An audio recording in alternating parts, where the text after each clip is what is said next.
नाम जप, नाम जप, नाम जप, नाम जप जितना करोगे उतना निर्भय होते जाओगे। हाँ, भगवान का जब भरोसा हो जाता है तो फिर भय खत्म हो जाता है। अभयम सर्वभूतेषु, भगवान कह रहे हैं मैं उसे अभय कर देता हूं। भगवान का चिंतन करो, भगवान का नाम जप करो। तुम्हारे बल हम डरपत ना है। जब भगवान का बल जागृत हो जाता है तो तुम्हारे बल हम निर्भय हो जाता है जीव। समस्त भयों का नाश हो जाता है भगवान के नाम जप से।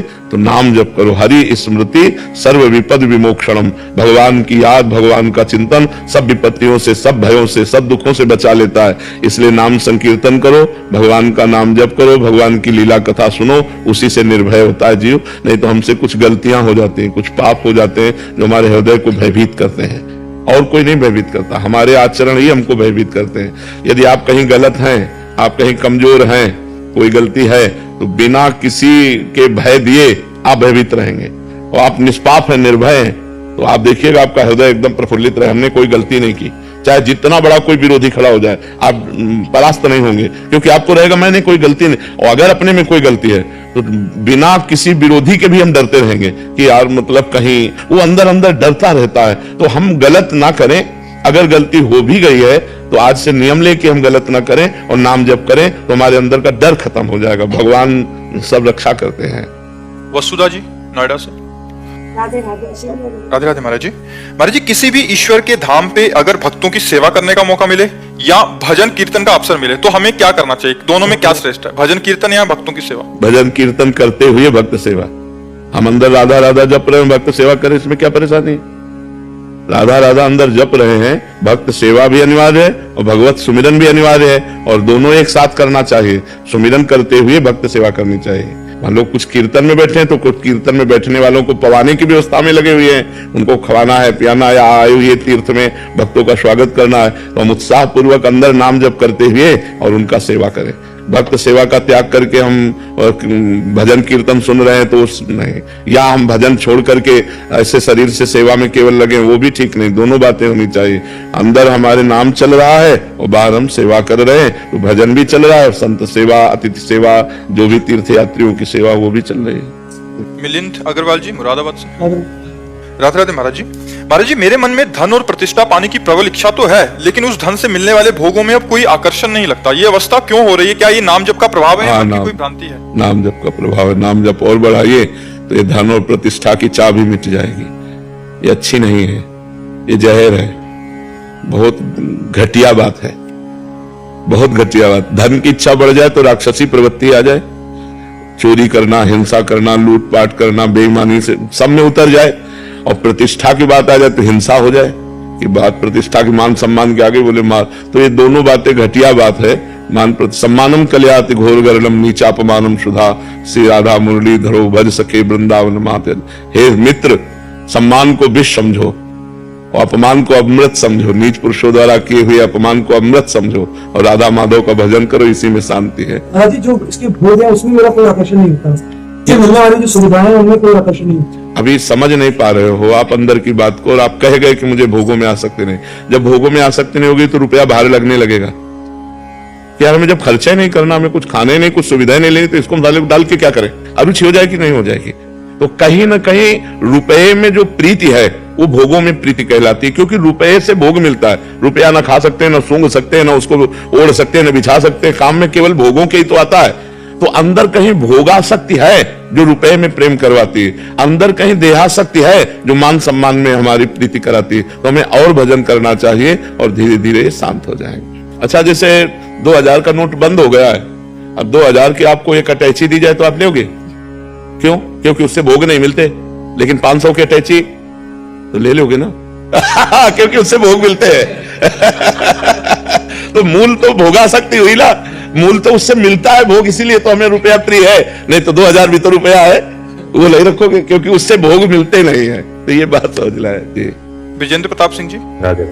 महाराज जी, दास को ठाकुर जी ने विधायक के रूप में मध्य प्रदेश पन्ना में जनता की सेवा सौंपी है। महाराज जी, आग्रह है कि राजनीति में रहने के कारण लोगों की अपेक्षाएं बहुत हैं, पर कभी नियम विरुद्ध कार्यों को उपेक्षित करना पड़ता है। वो दुखी होते हैं तो मन खिन्न होता है। महाराज जी, आप मार्गदर्शन करें कि ऐसे नहीं, अपने नियम से चलना चाहिए, कानून विधान से चलना चाहिए। अगर कोई दुखी होता है तो उसमें आपका कोई दोष नहीं, कानून विधान है।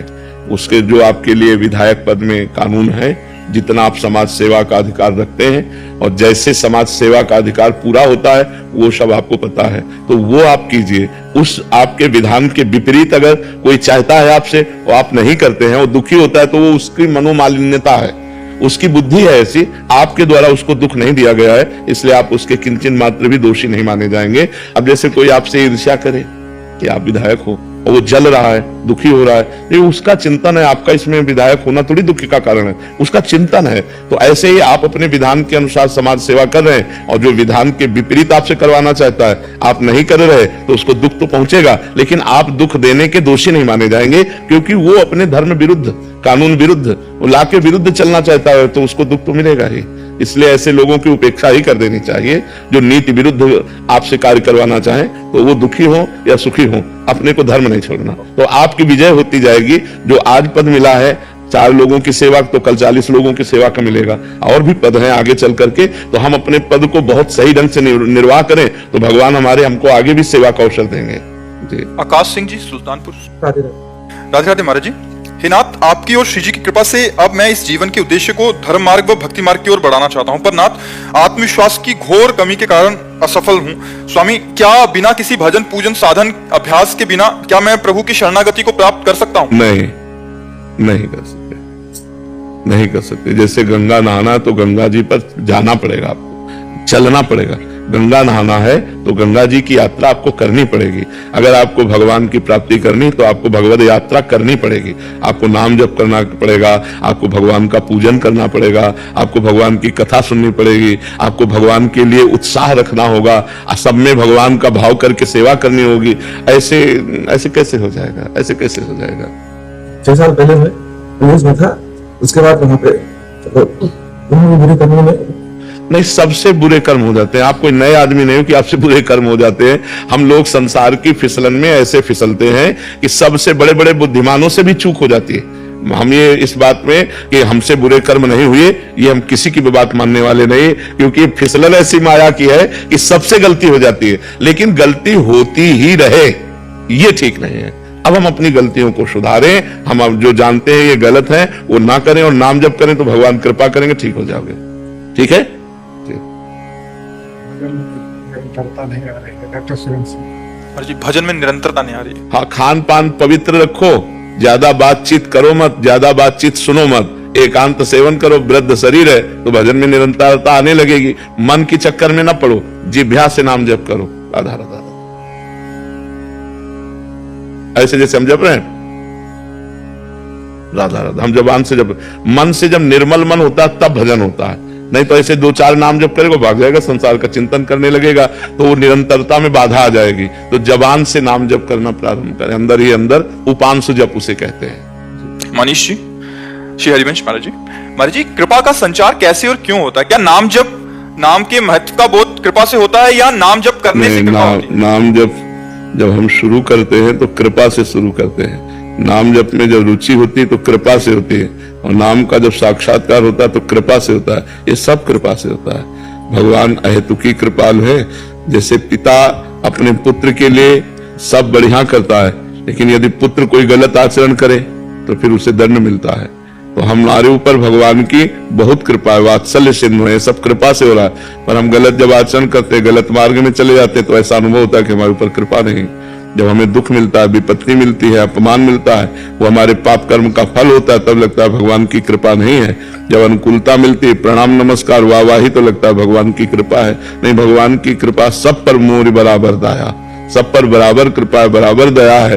पर हम लोग भगवान की कृपा से वंचित इसलिए रह जाते हैं कि उनके विरुद्ध आचरण कर देते हैं। भगवान की आज्ञा ही शास्त्र है और भगवान के मुख ही संत जन है। तो संतों की आज्ञा और शास्त्र की आज्ञा एक ही है। जो भगवान की आज्ञा के विरुद्ध चलता है वो कृपा का अनुभव नहीं कर पाता। कृपा तो सब पर भगवान की है। बिना कृष्ण कृपा के कोई कृष्ण नहीं बोल सकता, बिना राधा कृपा के कोई राधा नहीं बोल सकता। तो यदि हम राधा राधा जप रहे हैं, कृष्ण कृष्ण जप रहे हैं, हमारे ऊपर भगवान की बहुत कृपा है, ऐसा मानना चाहिए। संदीप जी, हैदराबाद से। राधे राधे महाराज जी। महाराज जी, गीता जी नित्य पढ़ रहा हूँ कुछ समय से, जितनी बार भी पढ़ें लगता है और अध्ययन करो थोड़ा सा पहले से बेहतर ज्ञान प्राप्त हो जाए। निष्कर्ष समझ आया कि कर्म कर, फल का त्याग कर। महाराज जी, एक सवाल मन में आता है कि हर जीव के कर्म की गतिविधियां भी प्रभु ने पहले ही निर्धारित कर दी हैं, जैसे किसके जीवन में भक्ति भाव, दान धर्म, पुण्य कर्म, वैभव। नहीं नहीं नहीं, ये गलत सोच है। दो चीजें निर्धारित है, एक पाप कर्म का फल दुख और एक पुण्य कर्म का फल सुख लौकिक, बस इसे ही प्रारब्ध कहते हैं जो निर्धारित है। अब आप दान पुण्य करते हो या आप दूसरे का छीनते हो, आप अच्छे कर्म करते हो या बुरे कर्म करते हो, आप भजन करते हो या पाप करते हो, या आपके ऊपर छूट है। वो आपकी बुद्धि जैसा निर्णय करेगी वैसा आप कर पाओगे। मलिन बुद्धि होगी, गंदे आचरण करोगे, अच्छी बुद्धि होगी तो जैसे शास्त्र स्वाध्याय करो, सत्संग करो तो अच्छी बुद्धि होगी तो अच्छे आचरण बनेंगे।